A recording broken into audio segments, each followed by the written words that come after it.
tap into your most original thinking, organize your ideas, and create the opportunities to launch your creative work.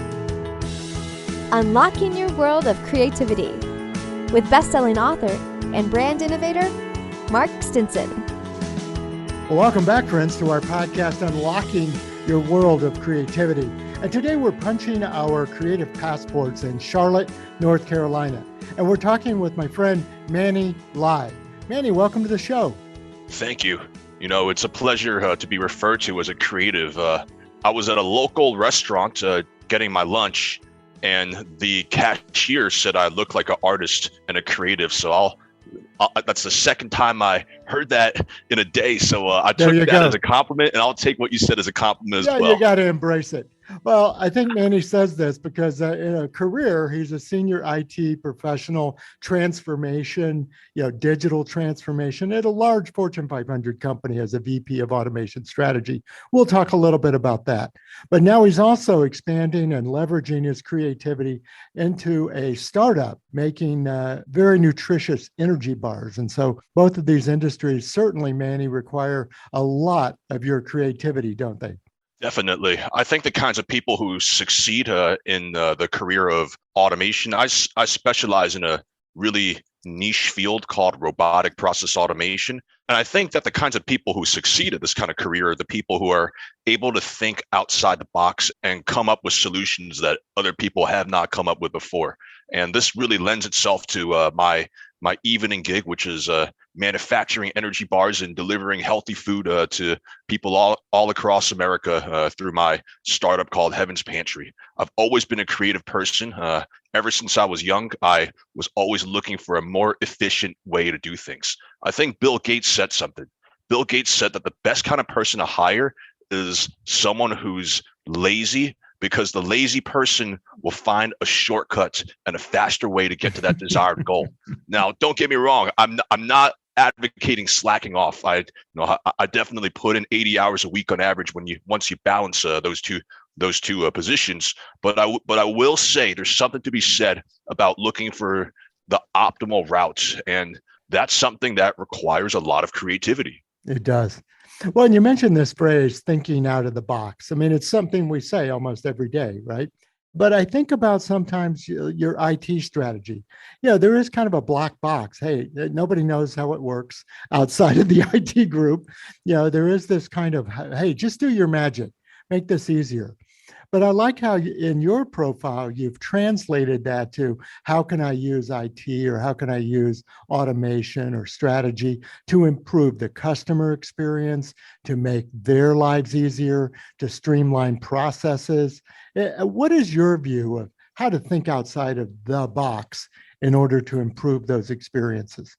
So I think the number one reason why people switch companies when they're a formerly loyal customer is poor customer service. And I think that an obsession with the customer is what it takes to succeed in the CPG industry or professional services as well. I did a stint in professional services. I was a consultant at one of the top 4 consulting firms in the world. And what our executive management always stressed was that you have to listen to the customer. And the customers don't go to you because you're the lowest cost. Because when you're billing a few $100s an hour, these customers aren't looking for the cheapest solution provider. There was tons of solution providers who were able to do the same exact thing for probably 3-4 times cheaper. But here's the kicker. I still believed in the value of the work that we did, because at the end of the day, even though there are cheaper options, you won't have someone who's as attentive to the deliverable. You won't have someone who's as invested in giving your client a positive outcome. And I think in terms of customer experience, that is why people switch brands. When I go to a McDonald's, when I was in university, I lived very cheaply. Actually, to this day, I still live pretty cheaply, but I live a hell lot healthier now. But when I was in university, when I saw a McDonald's, right? Let me ask you a question. When you see a McDonald's sign, what do you expect out of that brand? Yeah, you have that consistency, don't you? You Yes. expect the same at every store. Yes, you expect a standard of quality. It's not going to blow your mind, but it's really efficient. Number one, speed. Okay, the order always comes out on time. Number two, the order always comes out the same exact way. If I have French fries at a Charlotte, North Carolina at a McDonald's, it's going to taste the exact same as my hometown in New Jersey, and it's going to taste the exact same as my as in the town that I went to school at in Pennsylvania. All three states I had McDonald's, French fries, chicken nuggets, they all taste the exact same. And then the price as well. When I see a McDonald's sign, I know that I'm not going to blow my bank accounts. So branding is of utmost importance, and customer service is as well. The things I did to tweak my customer experience using technology is that I leverage the heck out of automation. And a lot of people think that automation is a negative thing. A lot of people associate automations with impersonalized service. Mm-hmm. No, I actually think automation allows me to provide more personalized service. And here's why. When I design a process workflow from start to end, whether it's at my day job or whether it's for Heaven's Pantry, when I design these workflows, I map out a process from front to end so I get a holistic understanding of what's going on. And from there, I can outline which parts are actually adding value to the customer, which parts are rote and repetitive. I circle the rote and repetitive aspects of customer service and I automate them.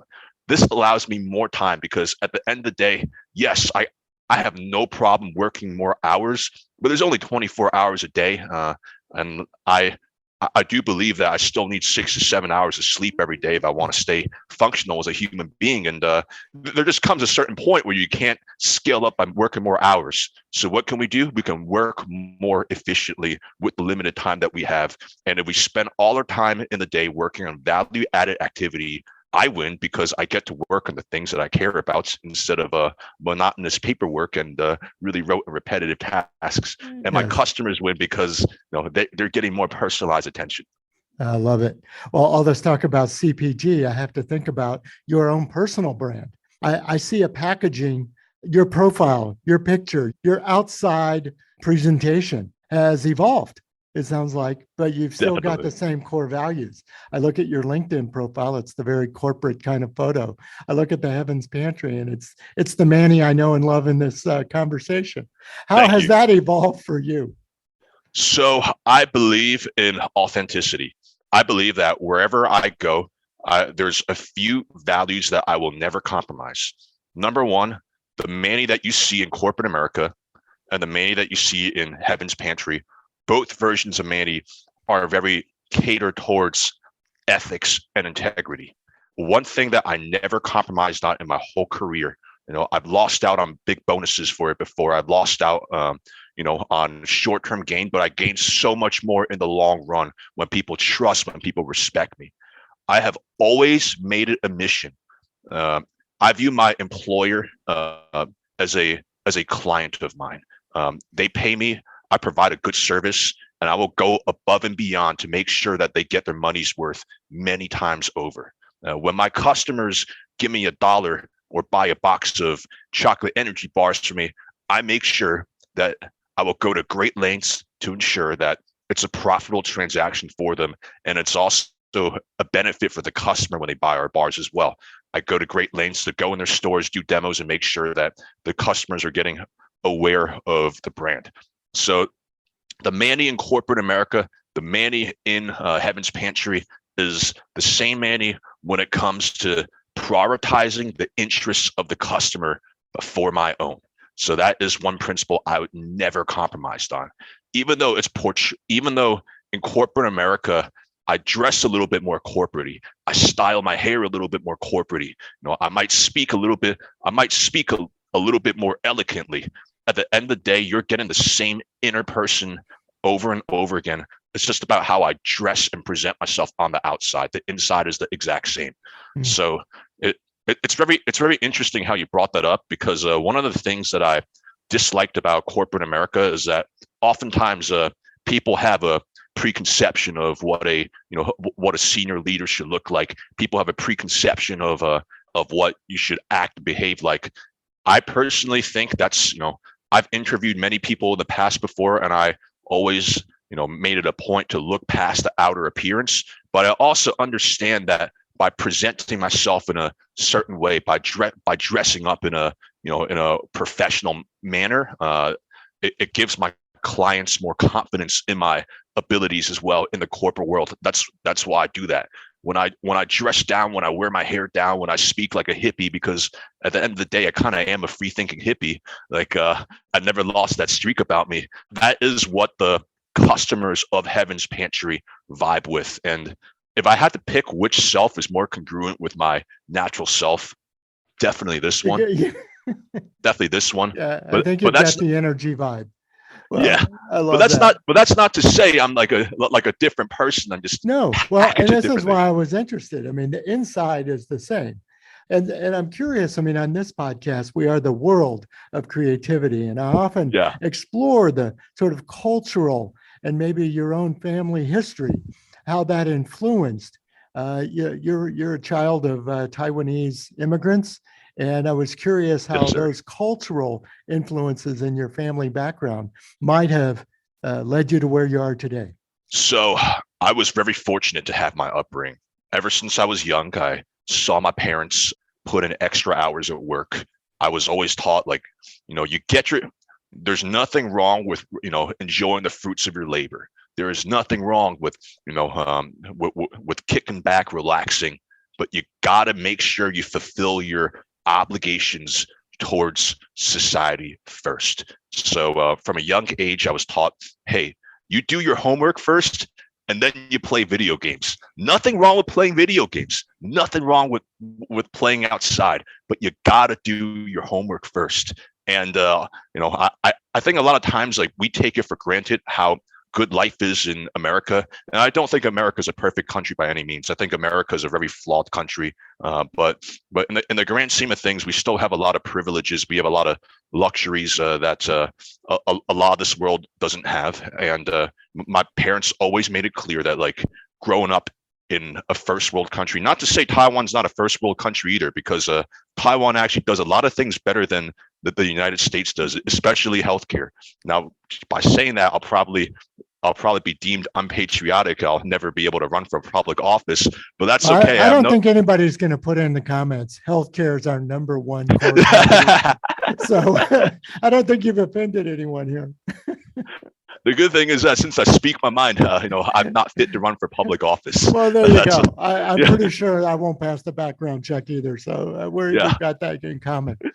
Well, let's take off a springboard from your comment on doing the homework and think now about your business and the ExcaliBars and Heaven's Pantry, the company.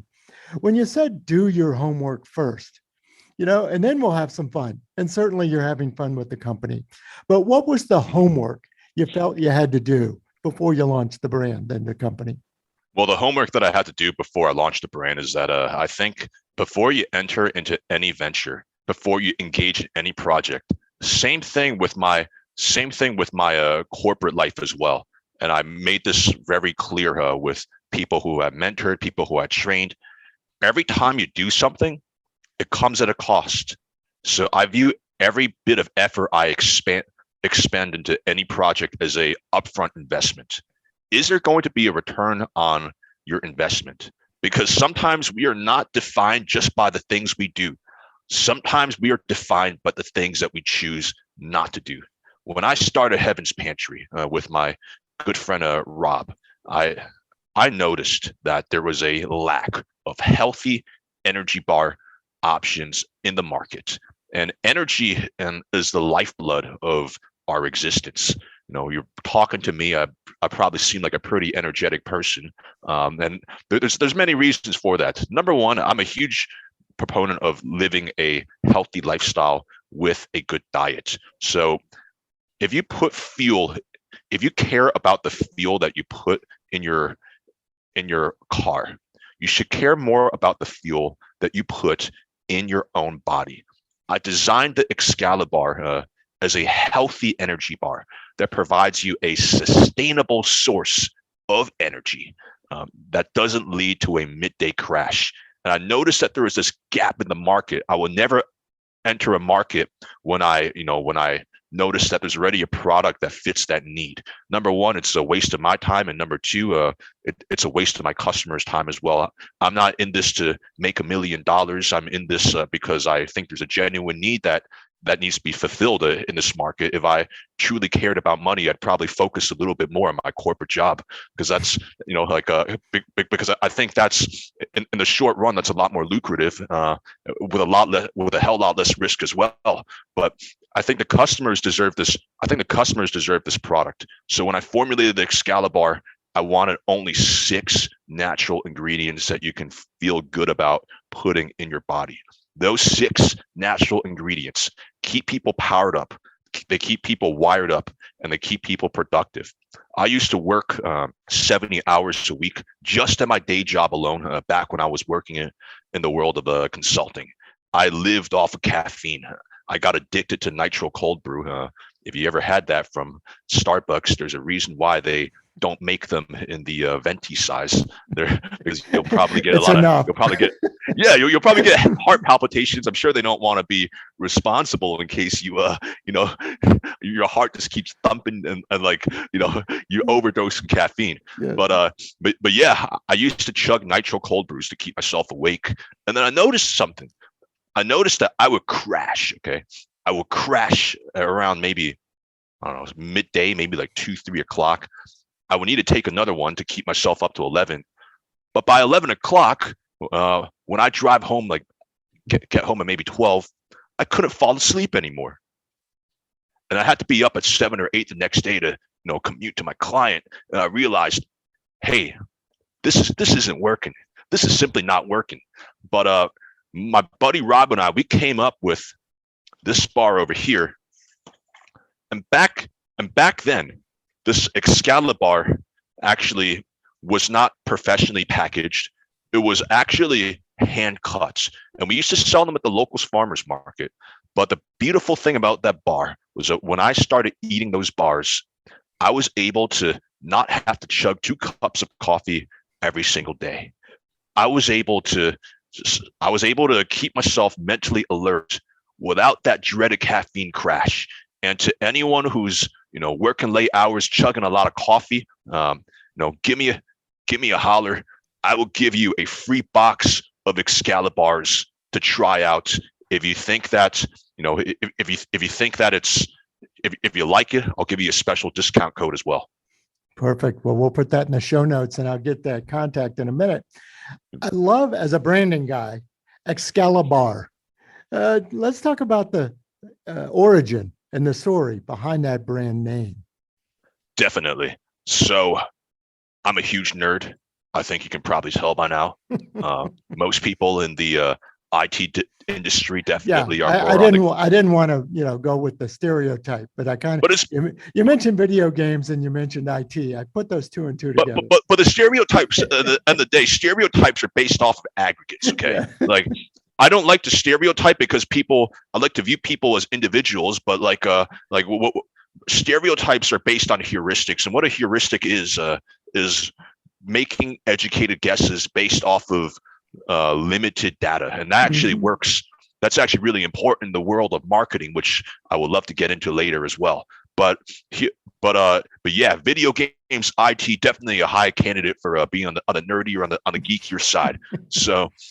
Number one, I think the whole world of medieval knights was something that always fascinated me ever since I was a kid. It was medieval knights. It was space exploration. It was biology and extending the human lifespan, and also dinosaurs. Those are the 4 things that growing up I was absolutely obsessed with. And to this day, when people like I have good friends in the medical industry, and they always ask me like, hey, how the heck do you know so many weird fancy terms? And I told them like, well, I grew up reading I grew up reading this stuff. Like, I'm not going to say I'm you definitely beat me in terms of depth and breadth of knowledge, but that was something that I simply loved reading about. So that was a big part of my childhood. But I think knights are known for their boldness, and their integrity. When I think of a knight, I think of a solid powerhouse, someone who's able to stand up for the little guy. So I think of someone who's always striving to do the right thing, number one. And number two, I think of energy. If so, our motto is food fit for a king, and I really do think. But by the way, dates used to actually be eaten by nobility to give them energy, and that's one of the reasons why we incorporated that as one of our primary ingredients. So the ExcaliBar name came from this whole medieval theme, and this is the sword that will help you fight your battles throughout the day. I love that story. Well, Manny, tell us where we could get that sample, and first of all, how to connect with you and learn more about you, the work, and the company. Definitely. So you can follow us on Instagram.com/Heaven's Pantry. You can keep up with us on HeavensPantryLLC.com. And additionally, if you want a whole box, and I really think you will eat these up so quick, go on Amazon.com, search for Heaven's Pantry Chocolate ExcaliBar, and type in HP Street 20 for 20% off your first order. Fantastic. Like I said, we'll put that link in the show notes. Well, Manny, one of the things that we talk about here is connections to launch the work and to grow the creativity and to get it out into the world. Are you looking for any connections? What sort of new resources and connections have you out to seek? I'm always looking to connect with people. I frequently go into stores just to hand out free samples.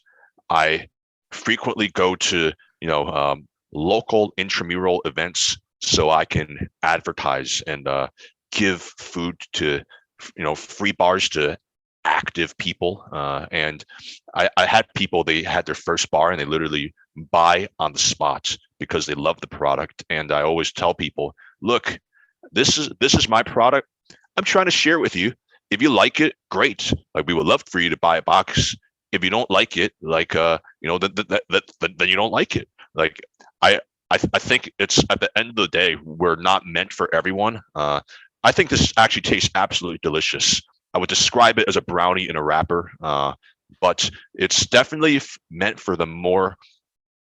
It's not meant for the kind of guy who sits in his house all day, doesn't do much, doesn't go outside, doesn't think a lot. It's not meant for a couch potato. But if you're an adventurer, if you're wandering the world, if you're thinking deeply, this might be the fuel source for you. So I'm always looking to, number one, connect with athletes. I think athletes are a huge part of our brand marketing strategy. I recently sponsored a CrossFitter who was I think he was just this close to making nationals. So he's also based out of Charlotte, North Carolina. His name's Taylor Self, incredible guy. Secondly, I also sponsor video game players as well. Being a former competitive Super Smash Brothers player, I was once top 50 in the state of New Jersey, and I even though I don't compete anymore because the demands of the game have gotten really high, as the level of technical skill has just skyrocketed, it's really hard to keep up while working two jobs at once. But my way of staying connected with the community is by sponsoring players, and that's an oftentimes overlooked group of people. People think, oh, gamers, they're all basement dwellers who eat potato chips all day. But I've talked to these gamers, and they're like, I've competed in tournaments before. It's an 8-hour grind. Okay, it is an 8-hour grind if you're making it far in the bracket, and you want something healthy to sustain yourself. So I've sponsored high-level video game players as well. And then thirdly, I'm looking to connect with personal trainers, nutritionists, dietitians, anyone trying to make other people more healthy because hey, I will want to be a part of their movement. And then lastly, I want to connect with people who are in the food industry. Whether you're a distributor or a local mom and pop grocer or a niche health food store who wants to provide healthier snacks and products to the people in your city. There is nothing I like more than talking to a fellow small business owner. I like making them succeed. I will go to great lengths to ensure that their bars sell. I love it. Well, Manny, I hope we facilitated a few of those connections today. What a great conversation. I've really enjoyed it. I mean, Mark, I want to say it's an absolute honor. After you've given me a knighthood in a wrapper, I'll take the Mr. Stinson. But other than that, it's Mark. I dubbed the Sir Stinson. Very good. Well, my guest has been Manny Lai. He's a senior IT professional, large Fortune 500 company. But we've also been talking about his managing partner role in a startup making very healthy and nutritious energy bars. It's been such a great conversation, Manny. Thanks so much. Hey, once again, thank you for your time. And if you ever need another guy to come back and speak about a different topic, I'd love to do it. Well, we'll be around. Well, we talked about delivering delight for customers. We talked about innovating and creating and executing. We talked about managing our time creatively. We've really covered the gamut here today with my guest, Manny Lai. So listeners, come back again. We'll continue these conversations with creatives in all fields, all over the world, to find out what inspires them, how they organize their ideas, and most of all, how they gain the confidence and the connections to launch their work out into the world. So until next time, I'm Mark Stinson, and we're unlocking your world of creativity. See you soon. Unlocking your world of creativity with best-selling author and brand innovator, Mark Stinson. This program was produced by BSB Media, creators of IntelliKey Leadership Stories, Unlocking Your World of Creativity, and thepeaceroom.love.